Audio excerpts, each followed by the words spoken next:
Okay, one other thing I wanted to share about the value of the dumog. Another friend of mine who has a background in kickboxing and Wing Chun and a few other arts, we are playing a little game of suddenly walking up and either doing nothing or walking up and suddenly attacking us. And I was very deep in thought and didn't think about anything. He came up and I got him with a technique that looks like this. Now this is not the strongest technique, and look exactly at how I got him in my hand. Could you please zoom in on this hand? So this is, as you can see and guess, a very weak position, not really strong. So this is where I ended up, and I took him down. I never ever practiced this kind of level very much. And he got me, I wasn't even seeing him. He somehow got in and I got him down. And the ability to do something like this from a complete surprise attack and take whatever you find. This is just how I happen to find him. This comes from practicing lots of energy and flow drills, either sticky hands or the Hubud drill, because had I found him differently, I would have gone in differently.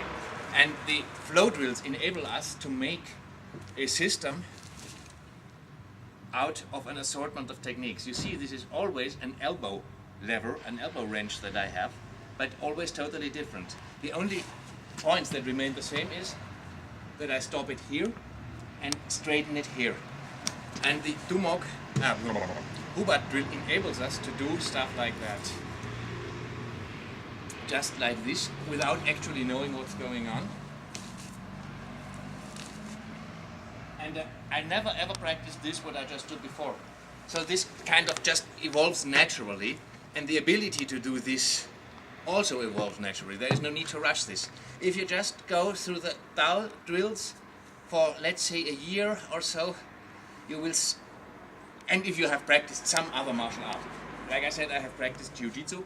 So the way how I standardly practiced this in the old days was wang, wang, wang, wang, down to the ground. As probably many of us have learned in the classical ways. Again, this is already a variation, but the ability to do it completely free-flowing comes with this kind of flow drills, and nothing else will give you this. So if you really want to apply what you have learned, you need a kind of flow drill. And I was just giving this example because I got my friend in a lousy position. I mean, what kind of a grip is this? This was a fist. I had him like this. Come on, this is lousy, right? Still, it worked because I learned to work with what I have. I put my arm, must have done, like this, so he could press down, and the lousy grip was no longer important, and I just used that. And to work what you have, even from a lousy position, is what really counts. Because normally, in a self-defense situation, I might not be as lucky as to already stand in my ready stance.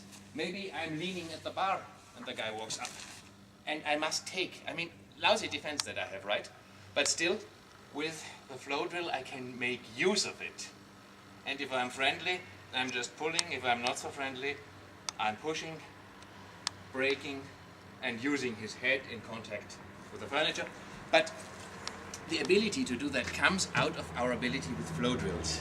So I cannot emphasize enough, no matter if you are more a striker, boxer, kickboxer, or a wrestler, jiu-jitsu man, you will benefit and profit from doing flow drills, flow drill stuff. So that being said, I think it's enough. Thanks for watching. Thank you. Oh.